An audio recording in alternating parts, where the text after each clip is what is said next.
Don't hit me in the head with the hook, Bob. I don't have a hard hat on. That's a good thing for any of you guys that are going to be digging one of these holes. You might think about having a hard hat on.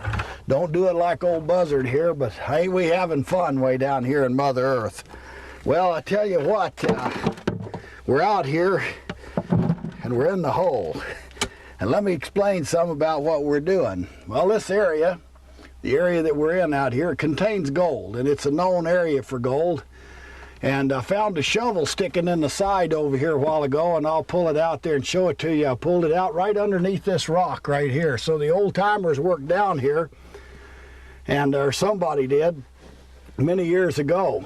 And I pulled that old shovel out there, and I want to show you something. We hit a clay layer in here, and right on top of this clay layer, if you can see, this is gravel up here, and right underneath this is clay. And let me show you some of the rocks. See these rocks here, the edges are rounded smooth, and a while ago I found some gold right in here. I panned this out.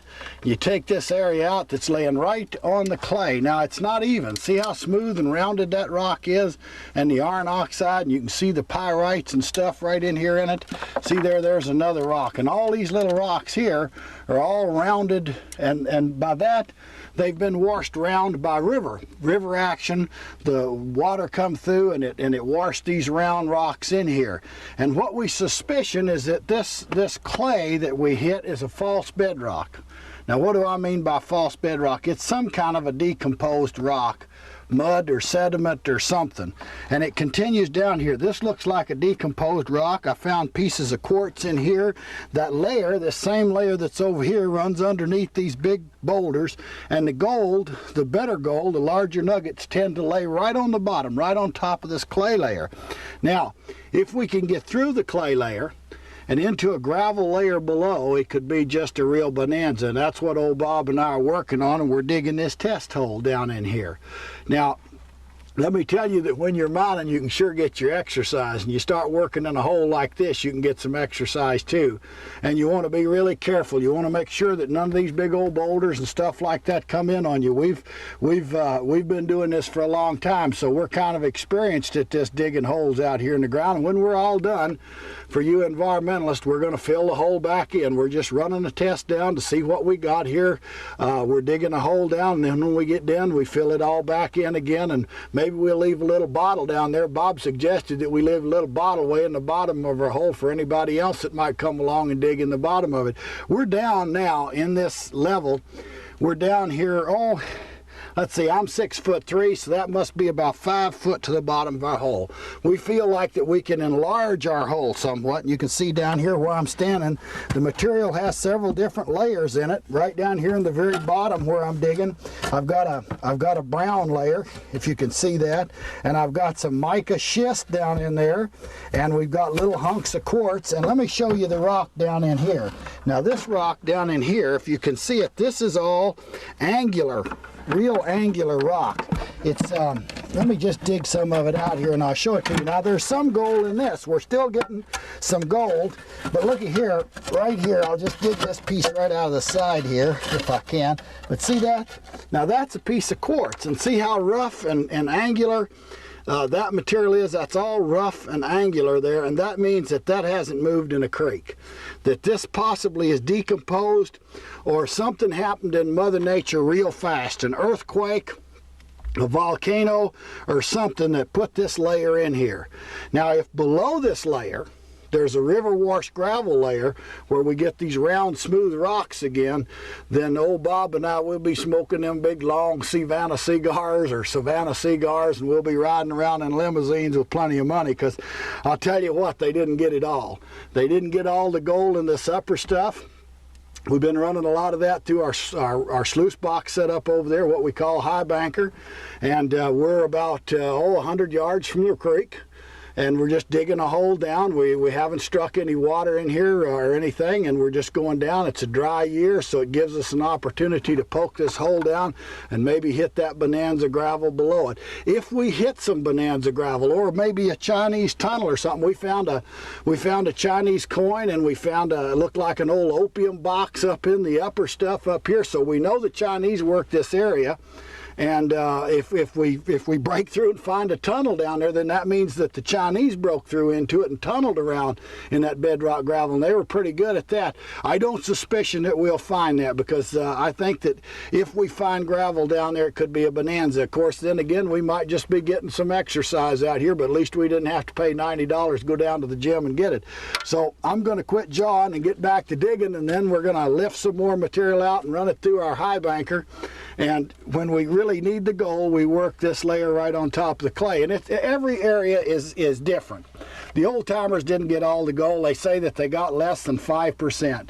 During the Depression years in the 1930s, why, the guys came out and they started digging holes like this again, and they were taking out $10, $15 worth of gold at $20 an ounce. At $350 an ounce, well, we're making $100, $150 a day out mining for gold, sometimes less, sometimes more, because Mother Nature, she don't pay off on a regular set scale. She don't know a minimum wage, and she don't know a maximum wage either. In other words, I hit a hole one time in 1980 and took out a lot of ounces of gold in just about a 2-week period of time. But then there's been other times when I've worked along and didn't find too much. If you really get bit by the gold fever, it doesn't matter, because you get down in here and you get to investigating these stratas down in the earth, and boy, it's just fantastic. It's interesting.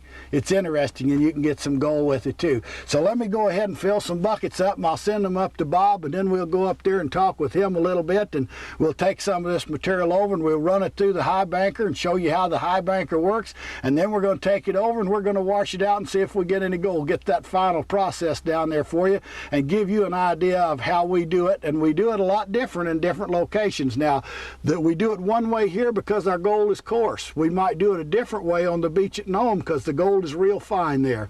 And I'll give you an idea of where I'm working, and I'm going to show you a place where you can go out right close to home possibly and get some gold yourself, because the Gold Prospector Association has got a lot of places where you can go prospecting for gold. The Forest Service, the BLM, the National Forest, a lot of those areas are open, and we're going to talk about that and talk about some areas where you can go out and get some gold. Maybe not dig a hole like this unless you file a plan of operation, but a lot of areas you can. If you file a simple plan of operation, you can dig a hole and then fill it back in when you're done, and nobody say anything to you. So let's do some more digging, get some more material up there, and then we'll go up and talk with old Bob.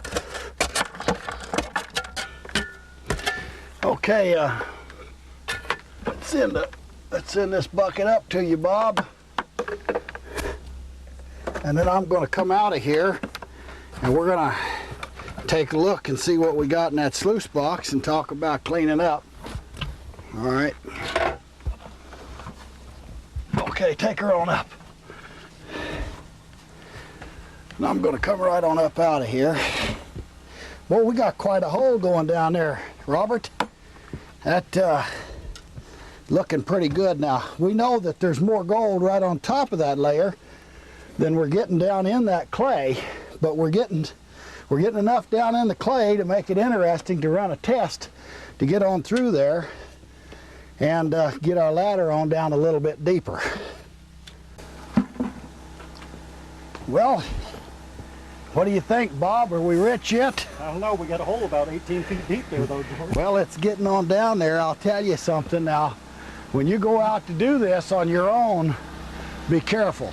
It's not as safe as it looks, you know.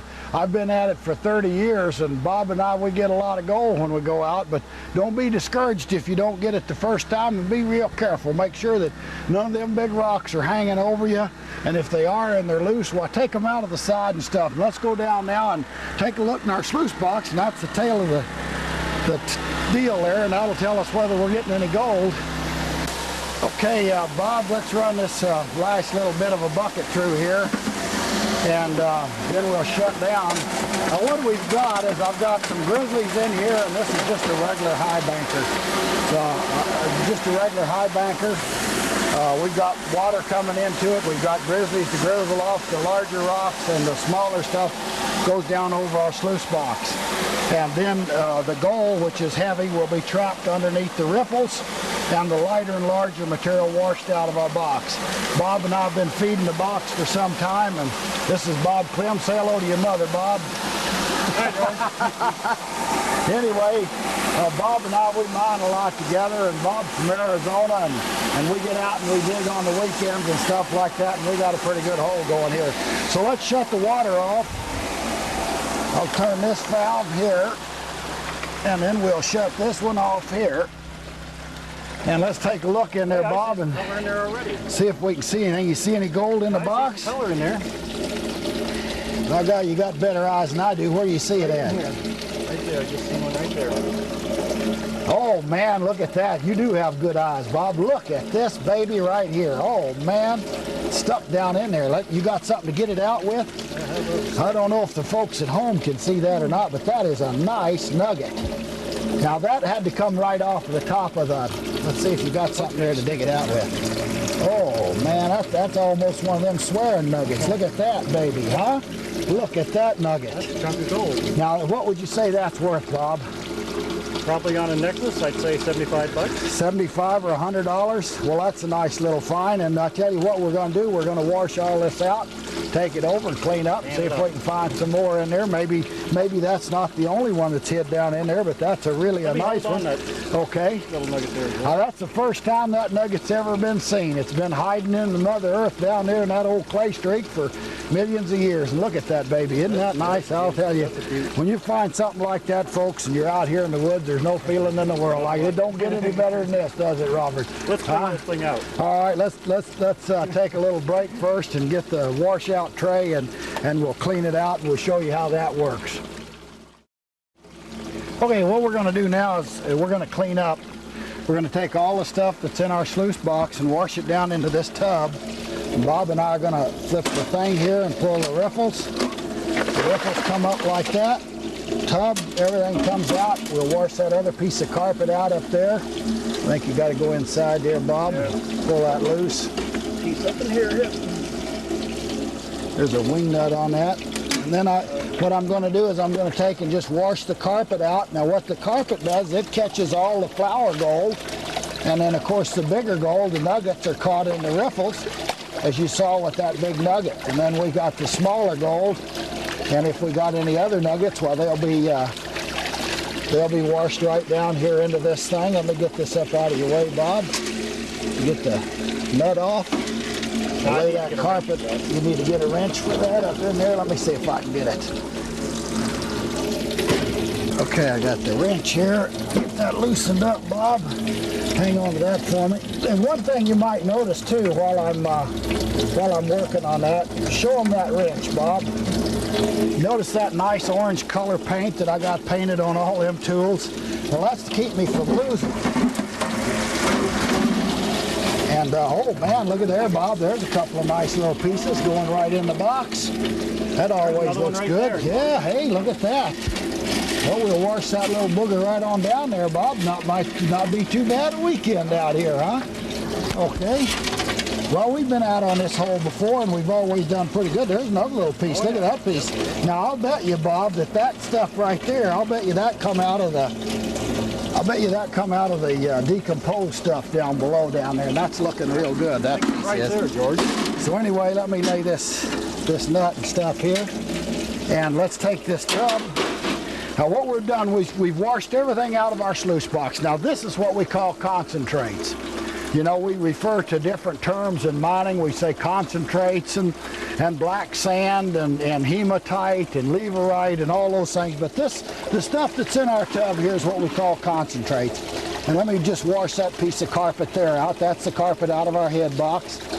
A lot of times what you want to do is save that carpet because it'll be impregnated with real fine gold. Sometimes at the end of the season, what I'll do is I'll burn that, and then I'll pan the ashes because the gold's in there. But this stuff that we got in our tub now, this is our concentrates.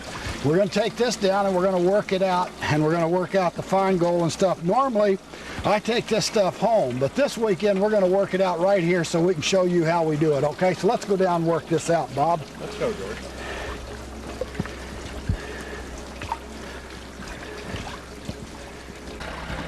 Okay, Bob, I got a tub set up over here, and I want to show them how we do our cleanup. I've got our concentrates in the tub. We're going to take it over here into this other tub that I've got set up and pan these concentrates out.